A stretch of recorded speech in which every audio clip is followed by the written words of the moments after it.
Terima kasih pemirsa, Anda masih menyaksikan tvparlemen.com dengan dialog khusus RUU Pencegahan dan Pemberantasan Perusakan Hutan. Baik Bapak, tadi kita membahas mengenai adanya IBAMA ya Pak ya, seperti itu di Brazil, dan RUU ini tampaknya lama Pak pembahasannya. Apakah mungkin karena ada cukong-cukong Pak yang berperan seperti itu di sini?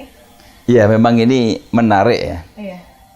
Uniknya itu setiap pembahasan undang-undang itu, apalagi yang menyangkut aspek ekonomi, ini kan banyak orang yang berkepentingan. Iya, baik. Kalau kita bicara hutan, hari ini kita tahu lah siapa sih dulu yang di ketika zaman era Orde Baru yang mendapat kandidat Raja Hutan. Iya.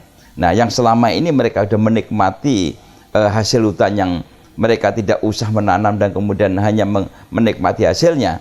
Dengan adanya undang-undang yang sekarang kita rancang ini, mereka mungkin ada kekhawatiran karena dulu merusak hutan itu kan tidak ada sanksi yang tegas terhadap masalah ini. Oleh karena itu dalam undang-undang ini, setelah kami belajar dari atau studi banding, kita melakukan langkah-langkah lebih maju lagi, dan kemudian kita belajar daripada keberhasilan Brasilia. Memang kesan saya ada beberapa kelompok yang memang sengaja menghambat undang-undang ini. Nah, alhamdulillah Komisi 4 atau anggota DPR Komisi 4 hari ini tidak begitu terpengaruh dengan gangguan intervensi atau turbulensi itu. Alhamdulillah, kita masih semangatnya adalah untuk bagaimana menyelamatkan aset negara. Jadi memang di mana ada posisi undang-undang yang terkait mengatur potensi ekonomi, mesti ada intervensi. Mesti ada intervensi. Nah, siapa yang mengintervensi? Tentunya pihak-pihak yang merasa kepentingan. Karena kalau kita bicara masalah hutan, oknum kita bicara, pemerintah juga ada oknum yang sengaja memberikan pembiaran, melakukan pembiaran. Ada oknum dari angkatan penegak aparat penegak hukum, katalah oknum polisi juga ada terlibat, oknum TNI juga terlibat, ada oknum masyarakat juga terlibat. Menariknya dalam undang-undang ini adalah orang-orang yang menjadi aktor di dalam tata kelola kehutanan yang selama ini tidak bisa tersentuh oleh Undang-Undang 41 yang ada, sekarang ini mereka tidak bisa kemana-mana. Sampai di dalam undang-undang ini, di samping kita tadi mengamanatkan pembentuk lembaga yang terdiri dari aparat penegak hukum, kepolisian, kejaksaan, juga ada para pakar ahli dan tokoh masyarakat yang memang menguasai bidang kehutanan, juga termasuk dari Kementerian Kehutanan sendiri.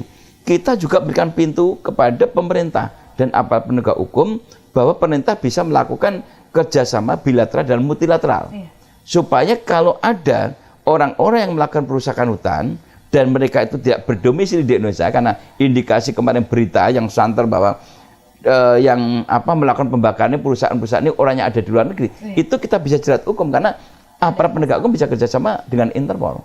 Nah, ini yang mungkin salah satu yang mereka takuti, sehingga upaya-upaya untuk menghambat daripada proses undang-undang ini ada. Di samping kesan saya juga dari dalam kementerian terkait juga ada oknum yang memang sengaja untuk bagaimana undang-undang ini tidak bisa berhasil diundangkan. Tapi alhamdulillah dengan semangat yang luar biasa antara Kementerian Kehutanan Pak Jul dengan kami, alhamdulillah undang-undang sudah disahkan di tingkat 1.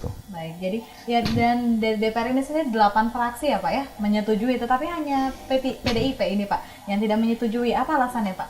Begini, ini memang ada salah satu pasal yang menurut pandangan daripada PDI, fraksi PDI Perjuangan, tujuannya adalah cukup baik, bahwa supaya bisa memberikan efek jera kepada pelaku, maka jangan sampai barang sitaan itu dilelang. Dilelang ada nilai ekonominya. Kalau dilelang ada nilai ekonomi, maka tidak menimbulkan efek jera. Namun yang kemarin yang disampaikan oleh kawan kami dari fraksi PDIP, sebetulnya ada dua hal yang perlu dipisahkan. Di dalam KUHP pasal 45 itu yang terkait dengan barang bukti, itu kan belum menjadi sah milik negara karena belum ada keputusan hukum tetap. Sehingga di dalam ketentuan Undang-Undang KUHP 45, barang bukti itu harus dilelang. Karena barang bukti itu ketika nanti keputusan hukum itu dinyatakan itu barang tidak hasil curian, maka harus kembali kepada pemiliknya. Dan di dalam pasal 45 KUHP itu barang dilelang juga persetujuan daripada pemiliknya. Kalau tidak setuju, maka barang itu tidak dilelang.